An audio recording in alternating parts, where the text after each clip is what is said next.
ಮುಖಂಡನ ಬರ್ಬರ ಹತ್ಯೆ ಪ್ರಕರಣಕ್ಕೆ ಸಂಬಂಧಪಟ್ಟಂತೆ ಪೊಲೀಸರು ತನಿಖೆಯನ್ನು ಚುರುಕುಗೊಳಿಸಿದ್ರು. ಈ ವೇಳೆ ಒಂದು ಡೆವಲಪ್ಮೆಂಟ್ ಆಗಿದೆ. ಡೀಟೇಲ್ಸ್ ನೋಡ್ತಾ ಹೋಗೋಣ. ರಾಮನಗರದಲ್ಲಿ ಕಾಂಗ್ರೆಸ್ ಮುಖಂಡನ ಬರ್ಬರ ಹತ್ಯೆ ಪ್ರಕರಣಕ್ಕೆ ಸಂಬಂಧಪಟ್ಟಂತೆ ಪ್ರಕರಣದ A1 ಆರೋಪಿ ಶ್ರೀನಿವಾಸ್ ಕಾಲಿಗೆ ಗುಂಡೇಟು ಬಿದ್ದಿದೆ ಅನ್ನೋ ತಿಳಿದು ಬರ್ತಾ ಇದೆ. ಹಾರೋಹಳ್ಳಿ ತಾಲೂಕಿನ ಗಬ್ಬಾಡಿ ಕೆರೆ ಬಳಿ ಫೈರಿಂಗ್ ಆಗಿದೆ. ಕಾಂಗ್ರೆಸ್ ಮುಖಂಡ ನಂಜೇಶ್ರನ್ನ ಆರೋಪಿಗಳು ಹತ್ಯೆ ಮಾಡಿರ್ತಾರೆ.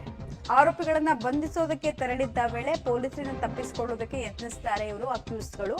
Kanakapura town police inspector Anantharam ಅವರು ಅನಿವಾರ್ಯವಾಗಿ ಫೈರಿಂಗ್ ಅನ್ನು ಮಾಡಬೇಕಾಗಿ ಬಂತು ಅನ್ನೋ ತಿಳಿದು ಬರ್ತಾ ಇದೆ. A1 ಈಗ ಬಲೆಗೆ ಬಿದ್ದಿದ್ದಾನೆ. ಆತನ ಕಾಲಿಗೆ ಗುಂಡೇಟು ಬಿದ್ದಿದೆ. ಕಾರಣ ಪೊಲೀಸರು ಫೈರಿಂಗ್ ನಡೆಸಿದ್ದಾರೆ. ಪೊಲೀಸರ ಅರೆಸ್ಟ್ಗೆ ಅಥವಾ ತನಿಖೆಗೆ ಸರಿಯಾಗಿ ಸಹಕರಿಸಿಲ್ಲ. ಬದಲಾಗಿ ಹಲ್ಲೆ ಮಾಡಿ ಎಸ್ಕೇಪ್ ಆಗೋದಕ್ಕೆ ಆರೋಪಿ ಪ್ರಯತ್ನ ಪಟ್ಟಿದ್ದ. ಈ ವೇಳೆ ಆತ್ಮರಕ್ಷಣೆಗಾಗಿ ಮತ್ತು ಅನಿವಾರ್ಯವಾಗಿ ಪೊಲೀಸರು ಆತನ ಕಾಲಿಗೆ ಗುಂಡೇಟು ಹೊಡಿಬೇಕಾಗಿ ಬಂತು ಅನ್ನೋದು ತಿಳಿದು ಬರ್ತಾ ಇದೆ. ಸೊ ಪ್ರಕರಣದಲ್ಲಿ ಯಾರ್ಯಾರ ಪಾತ್ರ ಏನೇನೋ ಎಲ್ಲವೂ ಕೂಡ ಈಗ ಇನ್ನಷ್ಟೇ ಎಸ್ಟಾಬ್ಲಿಷ್ ಆಗಬೇಕಾಗಿದೆ. ಆರಂಭಿಕ ಹಂತದಲ್ಲಿ ಇದೊಂದು ಜಮೀನು ವ್ಯಾಜ್ಯಕ್ಕೆ ಸಂಬಂಧಪಟ್ಟಂತಹ ಕೊಲೆ ಅಂತ ಹೇಳಲಾಗ್ತಾ ಇತ್ತು.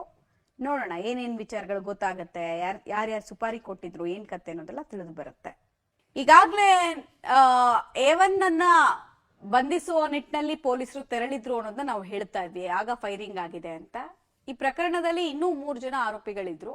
ಅವರನ್ನು ಕೂಡ ಈಗಾಗಲೇ ಪೊಲೀಸರು ಬಂಧಿಸಿದ್ದಾರೆ. ಘಟನೆಗೆ ಸಂಬಂಧಪಟ್ಟಂತೆ ವ್ಯಾಪಕ ಆಕ್ರೋಶ ಇಡೀ ಗ್ರಾಮದಲ್ಲಿ ಕೇಳಿ ಬಂದಿತ್ತು. ಜೊತೆಗೆ ಆರೋಪಿಗಳ ಹಿಂದೆ ದೊಡ್ಡವರು ನಿಂತಿದ್ದಾರೆ ಅನ್ನುವಂತಹ ಆರೋಪ ಕೂಡ ಕೇಳಿ ಬಂದಿತ್ತು. ನಿಜವಾಗ್ಲೂ ಘಟನೆಯಲ್ಲಿ ಯಾರ್ಯಾರ್ದು ಕೈವಾಡ ಇದೆ ಅನ್ನೋದು ತಿಳಿದು ಬರಬೇಕಾಗಿದೆ. ಕುಟುಂಬಸ್ಥರ ಆಕ್ರಂದನ ಕೂಡ ಮುಗಿಲು ಮುಟ್ಟಿರುವ ಸಂದರ್ಭದಲ್ಲಿ ಪೊಲೀಸರು A1 ಅನ್ನ ಹಿಡಿದಿರುವುದು ತನಿಖೆಯ ಪ್ರಗತಿ ಭಾಗವಾಗಿ ಬಹಳ ದೊಡ್ಡ ಅಸ್ತ್ರವಾಗುತ್ತೆ.